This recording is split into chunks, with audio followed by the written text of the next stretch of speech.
Olá, pessoal, tudo bem? Sejam bem-vindos à nossa primeira aula do Desafio Caminho da Modelagem. A nossa primeira aula vai ser sobre os materiais utilizados aqui durante todos esses dias, né, desse nosso mini curso super intensivo de modelagem, corte e costura. Eu já deixei a lista de materiais para vocês baixarem, como eu já havia dito, e hoje eu vou explicar um pouco melhor sobre cada um deles, né, falar como que vai ser usado, quantidades e tudo mais. A primeira coisa que eu preciso deixar claro aqui para vocês é que caso vocês não tenham todos os materiais detalhadamente, principalmente em relação à modelagem, eu peço que vocês não se privem de participar do evento por conta disso, tá? Vai ter muita lição valiosa aqui para vocês essa semana, então mesmo que vocês ainda não tenham todos os materiais, é importante que vocês assistam às aulas, que vocês façam as anotações, porque em algum momento isso vai ser muito válido, tá? Uma das principais filosofias do projeto Costura que Cura como um todo é fazer tudo de forma muito simples, assim. Eu acredito na modelagem como uma forma simples de trabalhar, né, como algo acessível. Então a gente não faz uso aqui de gabaritos prontos, né? O nosso método ele parte totalmente das medidas do corpo e de algumas continhas bem simples que vocês vão ver aí no decorrer da caminhada e muito raciocínio lógico. Vou colocar a mente de vocês para pensar, para raciocinar mesmo, tá? Então vocês não precisam se preocupar com réguas super elaboradas, com réguas caras, não precisa de nada disso. Existe a possibilidade, né? Quem pode investir, nada contra. Eu mesma, por ser profissional, eu invisto bastante em material. Mas para quem não tiver, também é possível fazer e a gente vai falar um pouco sobre isso, tá bom? Tudo aqui vai ser possível de ser construído com regras escolares e muito simples, tá?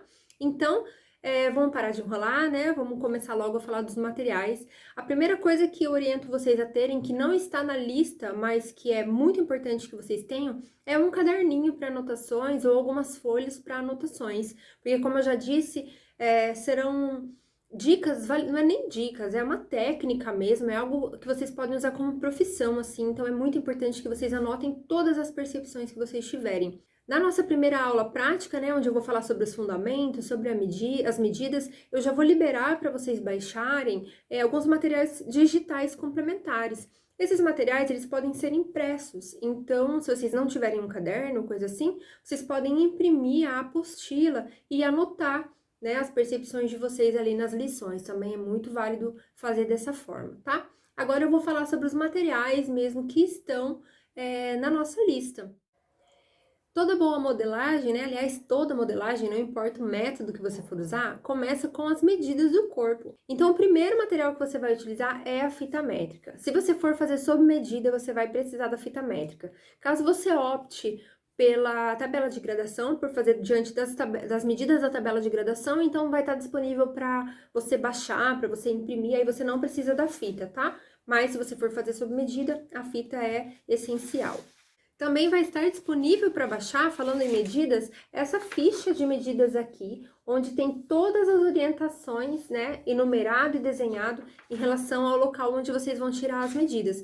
Eu vou gravar uma aula sobre isso, né, sobre as medidas, vou ensinar vocês a tirarem as medidas num corpo de verdade, que é da minha filha Sofia, que serviu de modelo mais uma vez. Mas aqui, essa tabelinha de medidas aqui, essa ficha de medidas, ela é bem autoexplicativa também e funciona bastante aí no cotidiano para a gente poder não esquecer de nenhuma medida, tá? Então, eu oriento que vocês baixem ela se forem fazer sob medida. Bom, e para desenhar a modelagem, para construir a modelagem, a gente vai precisar de papel. Aqui tá só um pedacinho, né, que eu não ia trazer um pedação. Esse papel aqui é craft, um lado dele é mais lisinho e o outro lado é mais áspero. A gente chama isso de monolúcido, eu nem sabia, foi uma aluna que explicou para mim há pouco tempo. Esse papel aqui é monolúcido, então ele é bem lisinho de um lado e o outro lado é mais áspero. Esse é o papel craft. Também tem o papel semi-craft, que é um pouco mais barato, só que ele é mais grosso e ele é áspero dos dois lados, tá?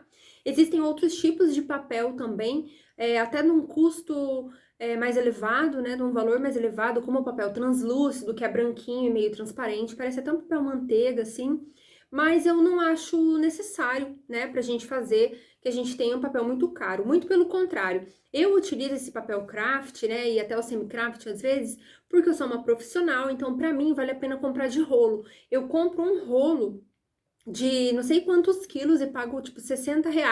E esse rolo dura pra mim de 1 ano a 1 ano e meio. E olha que eu faço muita modelagem, né? Então esse papel craft e semi-craft, nas papelarias você pode encontrar ele por metro.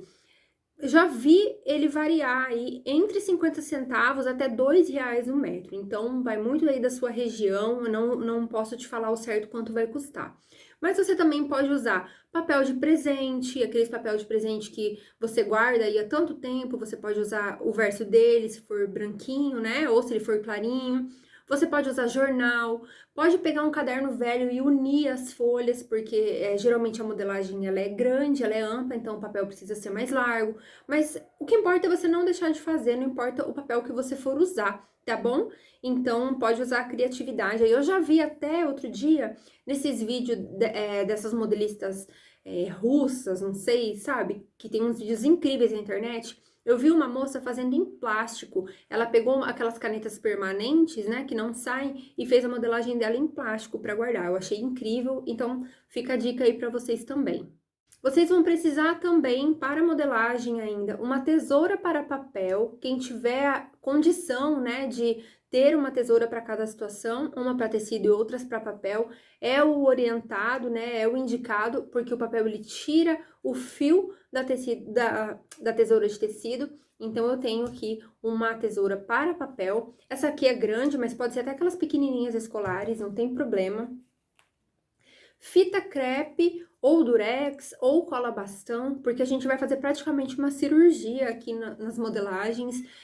Quando a gente parte para a interpretação dos moldes, a gente sempre tem que estar transferindo uma pence ou outra. Vocês vão aprender também sobre transferência de pence. Então, é importante que vocês tenham aí a fita crepe ou a fita durex ou até a cola bastão. Eu gosto mais da fita crepe porque, dependendo, às vezes, se eu preciso mover do lugar, ela me dá essa facilidade por ter menos cola, né? Por a cola não ser tão aderente assim. Eu vou fazer o uso também desse material aqui, chamado carretilha. Parece uma rodinha de cortar massa de pastel, tá vendo? Ela serve para marcar o molde. Se eu preciso transferir o desenho de um papel para o outro, eu utilizo a carretilha com ou sem carbono para poder fazer essa transferência. Eu não tenho hábito de usar carbono, eu uso só os risquinhos da carretilha mesmo, mas vocês podem sim colocar um carbono entre as folhas para poder marcar e ficar ali a cor na linha, tá? Mas também não é obrigatório isso daqui. Existe formas de fazer sem a carretilha. Quem sabe aí na hora da modelagem eu faça sem a carretilha também, para mostrar para vocês como é que vocês podem fazer. Durante a construção da modelagem, a gente vai fazer algumas continhas, então é bom ter uma calculadora, pode ser a do celular também. São contas muito simples, dá para fazer de cabeça, mas ali às vezes você tá com a cabeça em outro lugar, né, no traçado, e acaba tendo que ficar raciocinando aí uma continha, perdendo o fio da meada. Aqui nessa ficha que eu já mostrei pra vocês de medida, já tem as continhas. Não sei se vai dar pra ver, eu acho que tá de trás pra frente. Mas já tem as continhas aqui. Então, no momento que você tira a medida, você já pode ir fazendo as continhas e anotando ali o valor, tá? Mas é bom ter a calculadora por perto também. A gente também vai precisar para modelagem de caneta ou lápis, né? Eu uso canetinha grossa porque é melhor para ver no vídeo, mas pode ser caneta comum, tá bom? Alguma coisa assim para marcar o papel. Se quiserem usar lápis e borracha para poder apagar, caso errem, também pode, se vocês tiverem uma quantidade limitada de papel, né? Na nossa lista de materiais, eu coloquei as quantidades também, aqui eu tô esquecendo de falar, né? Mas, por exemplo, o papel, eu creio que a gente vai utilizar uns 10 metros, assim, de papel, sem margem de erro, tá? Isso sem contar se você errar alguma coisa. Então, é bom sempre ter um pouco mais, tá? Então, uns 10, 15 metros de papel, eu creio que seja o suficiente, tá? Agora, para os traçados, a gente vai usar régua, pode ser régua comum escolar. Eu tenho essa régua aqui de 30 centímetros, escolar comum, e tenho essa aqui de 60 também. Vocês podem observar que as duas são transparentes de acrílico, porque eu prefiro os meus materiais transparentes para poder ver as linhas que estão embaixo. Mas também pode ser aquele material mais simples de MDF, tá? Esquadro também, ó, eu também tenho esse grandão aqui, tá vendo? O meu também é transparente de acrílico. Mas também pode ser esse de MDF aqui, ó, que já vem até com as curvas de gancho de cava, tá bom? Ele é bem mais barato, esse daqui. Falando em valores, olha só, deixa eu voltar aqui então para as réguas. Essa régua aqui eu paguei R$1,50. Essa régua grandona aqui eu paguei R$5, aí vai depender muito aí da sua região, mas eu creio que não vai passar muito disso, tá? Esse esquadro aqui, gente, eu tenho ele uns 20 anos, mais ou menos, 18 anos, vamos contar aí. Até hoje, ó, eu comprei para dar para as minhas alunas de presente, né, para sortear para as minhas alunas há um tempo atrás, e eu paguei R$30 nele. Então, um esquadro desse aqui tá aproximadamente R$30, tá? Já esse esquadro aqui, ele vem, esse esquadro, ó, do outro lado ele tem as marcações aqui, tá vendo? Eu comprei esse esquadro, veio também com uma régua e com uma curva de alfaiate, que não tá mais aqui, e eu paguei R$15 no kit inteiro. Então, de MDF é bem mais barato. O que importa no esquadro é essa quina aqui, ó. É esse, parece a ponta de um quadrado, tá vendo? Que é um ângulo de 90 graus. Então, não importa qual esquadro você tiver aí, ele tem que ter esse ângulo de 90 graus, que é isso que faz o nosso molde ficar reto, ó. Tá vendo? Então, pode ser até mesmo esses esquadros escolares aqui, ó. Eu comprei um kit que vem com esses dois esquadrinhos pequenos e com esse transferidor aqui que a gente chama, e eu paguei, se eu não me engano, R$3 no kit inteiro, tá? Com tudo. Porque o que que acontece? O que importa, como eu falei, é esse ângulo aqui, é essa quina aqui que parece a quina de um quadrado. Então, se eu tiver um esquadro pequenininho, eu uso ele para fazer o traço, igual eu vou ensinar para vocês, e eu uso a régua para prolongar a linha, não tem problema nenhum. Dá um pouco mais de trabalho, é verdade, mas funciona, tá?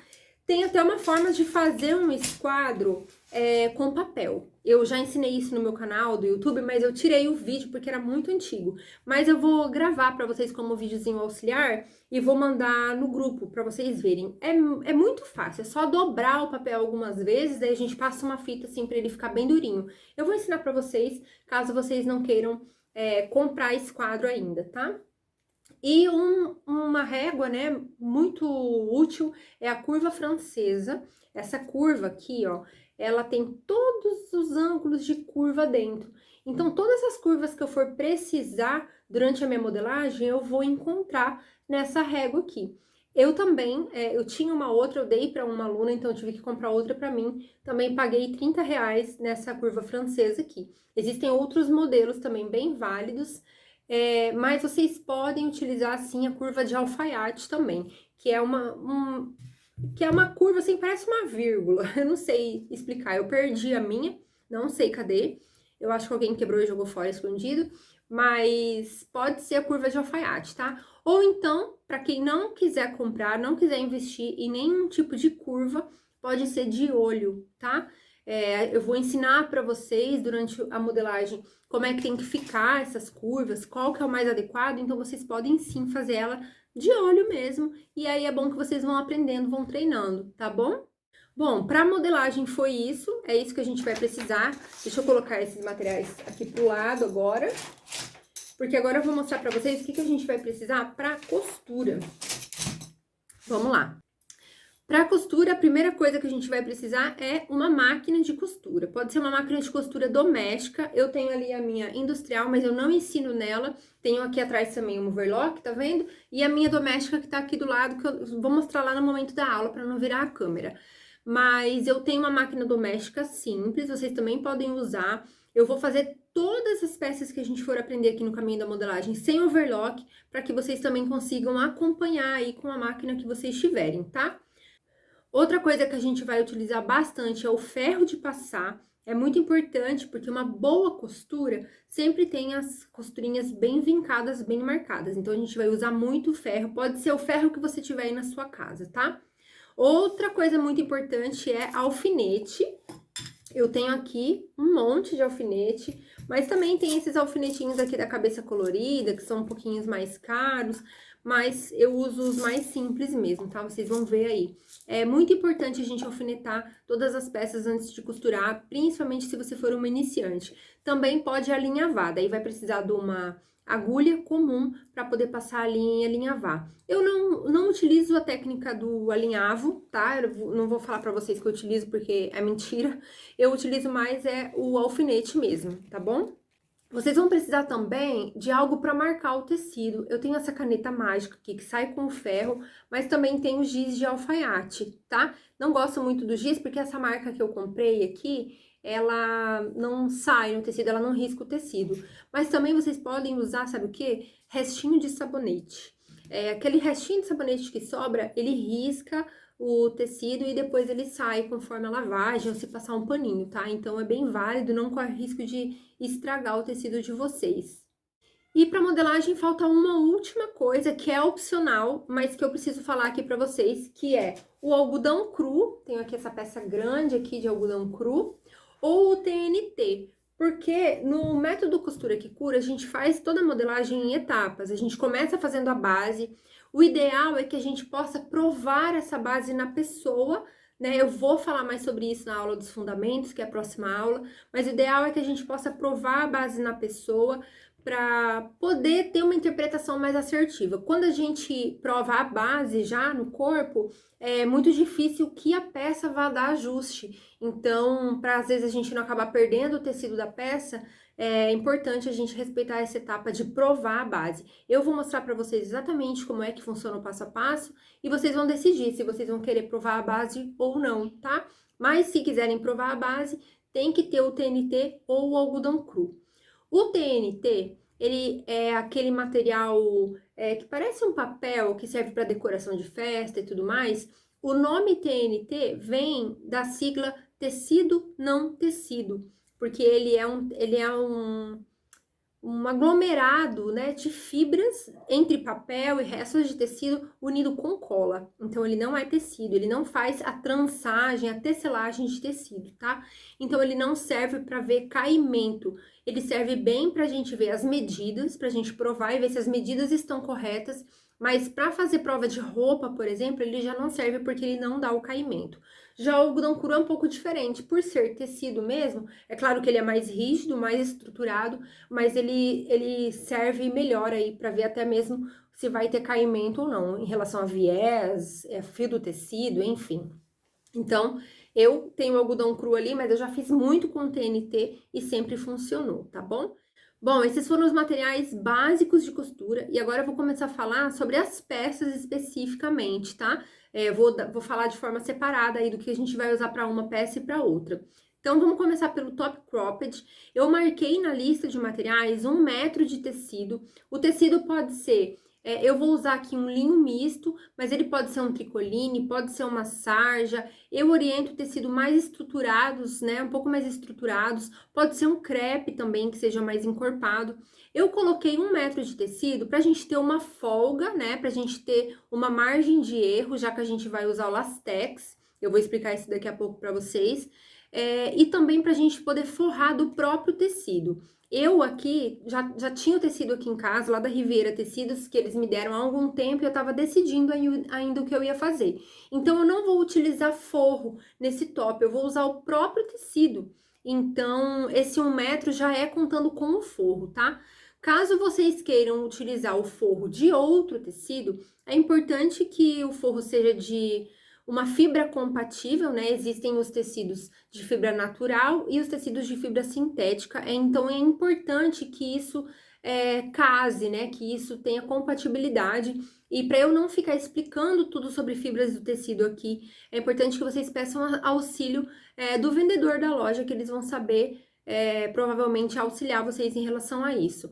Os tecidos de fibra natural são o linho, o algodão, a viscose. Então, eu oriento os tecidos mais encorpados, por exemplo, linho misto, o tricoline, uma sarja também fica legal. E se vocês forem comprar assim de fibra natural, é importante que o forro também seja de fibra natural. E aí vocês podem escolher um tecido de espessura mais fina, por exemplo, uma cambraia de linho, uma cambraia de algodão, um tricoline mais fino, tá bom? Mas se vocês forem utilizar um crepe, por exemplo, para a parte direita do cropped, vocês podem colocar um crepe um pouquinho mais grosso, e na parte interna vocês podem usar um cetim, por exemplo, tá? Um cetim com elastano ou coisa assim, que também fica legal. A gente vai utilizar também entretela, uma entretela fina, a mesma altura do tecido, da parte direita do tecido, vai ser a mesma altura de entretela. Então, de entretela, vocês podem colocar aí 50 centímetros. A entretela deve ser fina, pode ser de algodão fino ou de malha, tá bom?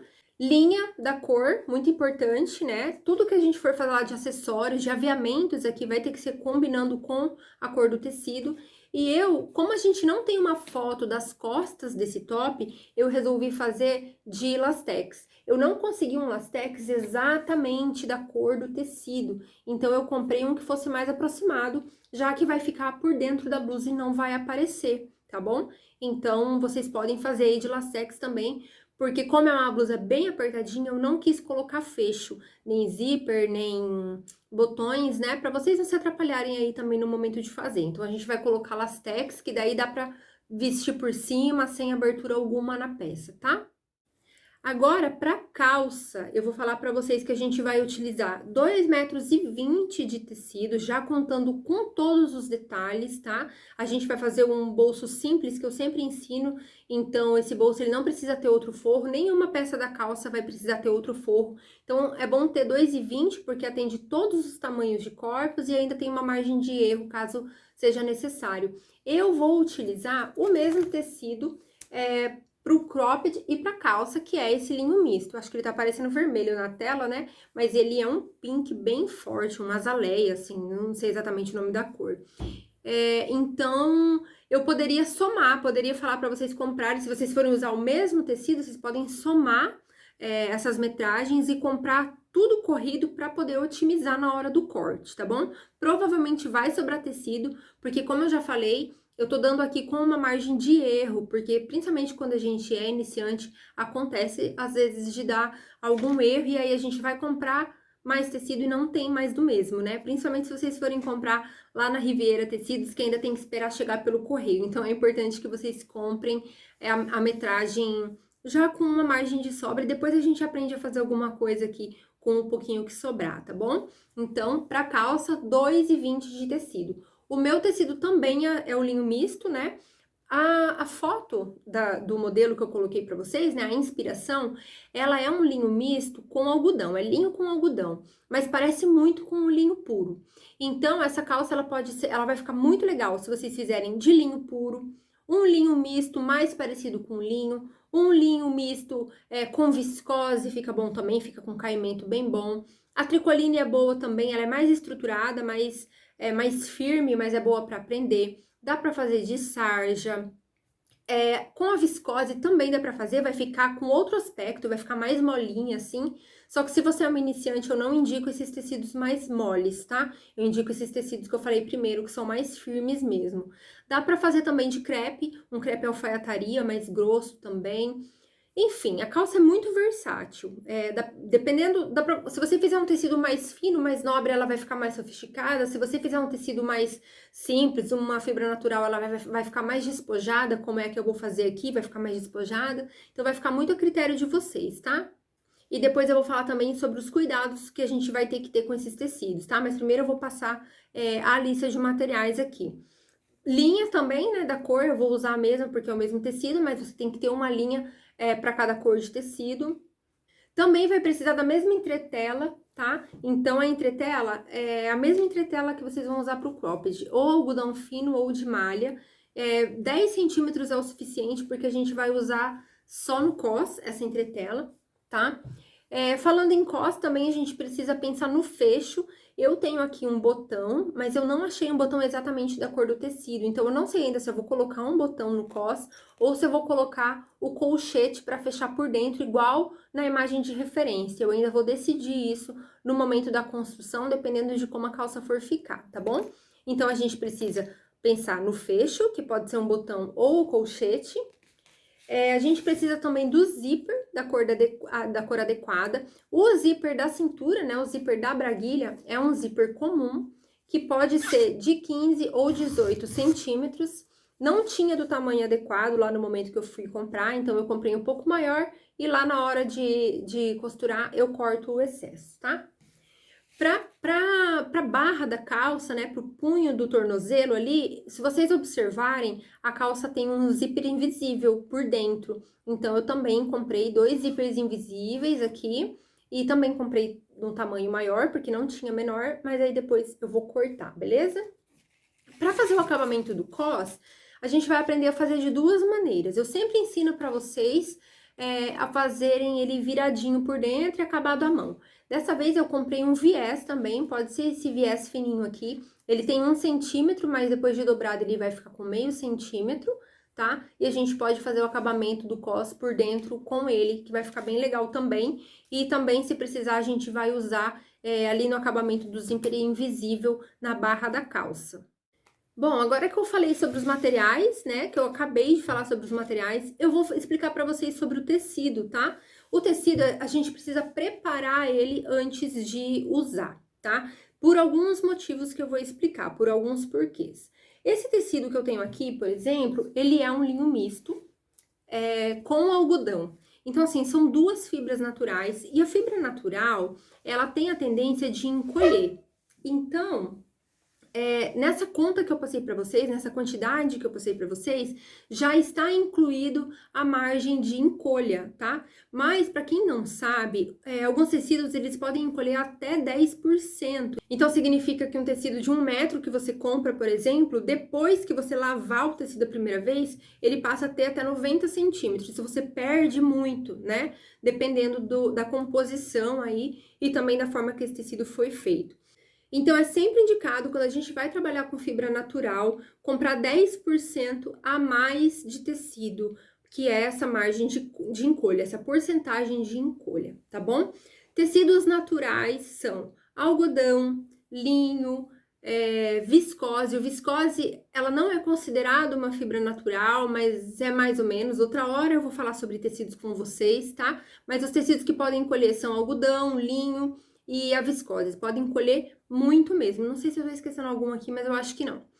Então, o ideal é a gente preparar o tecido da seguinte forma. Comprando o tecido, eu comprei meu tecido, antes mesmo de guardar ele aqui dentro das minhas caixas, eu preparo um balde de água e eu coloco, você pode colocar água, deixar água pura mesmo, mas eu gosto de colocar um pouquinho de amaciante para ficar cheiroso. Então, quando é de noite, eu mergulho esse tecido dentro dessa água e eu só vou tirar no outro dia pela manhã. E aí eu estendo esse tecido na sombra, molhado mesmo. Eu nem torço ele nem nada. Eu simplesmente penduro ele e deixo ele secar na sombra naturalmente. Vai um dia inteirinho para secar. Mas o que acontece? Quando eu encharco bem a fibra, quando a fibra passa ali horas encharcando, eu sei que ela vai trabalhar tudo que ela tem para trabalhar e vai ter a primeira encolha já com tudo que precisa encolher, tá? Se eu não deixo, se eu só molho de qualquer jeito, a fibra não vai encharcar o suficiente. Então, é importante fazer esse processo, tá? Dependendo do estado do tecido, eu confesso para vocês que eu gosto de colocar um pouquinho de álcool na água ou um pouquinho de um produto chamado Lisoform, que é um bactericida super forte, mas é um pouquinho mesmo, porque pode manchar o seu tecido ou então danificar a fibra. Então, é bem pouquinho que coloca, só para matar ali mesmo os germes, né, as bactérias, porque eu não sei se vocês sabem, mas eu sempre explico isso aqui para os meus alunos, vai ficar até repetitivo, mas eu vou explicar de novo. A maioria dos tecidos, eles vêm da China. E para eles virem da China até aqui, eles vêm em navios lotados de containers. E pode ser que esses containers não estejam tão limpos, pode ser que passem bichos por esses containers. Chegando aqui no Brasil, eles começam a ir de depósito em depósito, embrulhados em sacos. Então, assim, não existe um controle de cuidado em relação a esses tecidos. O que a gente tem que fazer é ter cuidado a partir do momento que ele chega na nossa casa, no nosso ateliê, tá? Então, independente do tecido ser de fibra natural ou não, eu faço esse banho, digamos assim, essa lavagem, que não é bem uma lavagem. Então, tecido sintético, por exemplo, crepe, cetim, enfim, qualquer tecido que venha parar na minha mão, eu faço esse banho primeiro aí com álcool ou com lisoforme ou com água e um pouquinho de amaciante só para dar um cheirinho mesmo, tá? Mas é importante vocês terem essa informação. Bom, então eu acho que é isso, né, pessoal? Eu já falei demais aqui. Se tiver ficado alguma dúvida sobre os materiais ou se eu tiver porventura esquecido alguma coisa, deixado passar alguma coisa, vocês podem me perguntar lá no grupo de monitoria que abre às 17 horas até às 18h30, tá? Ele serve exatamente para isso, então não precisam ter vergonha. Qualquer dúvida vocês podem me mandar lá. Eu fico por aqui agora e até mais tarde na próxima aula.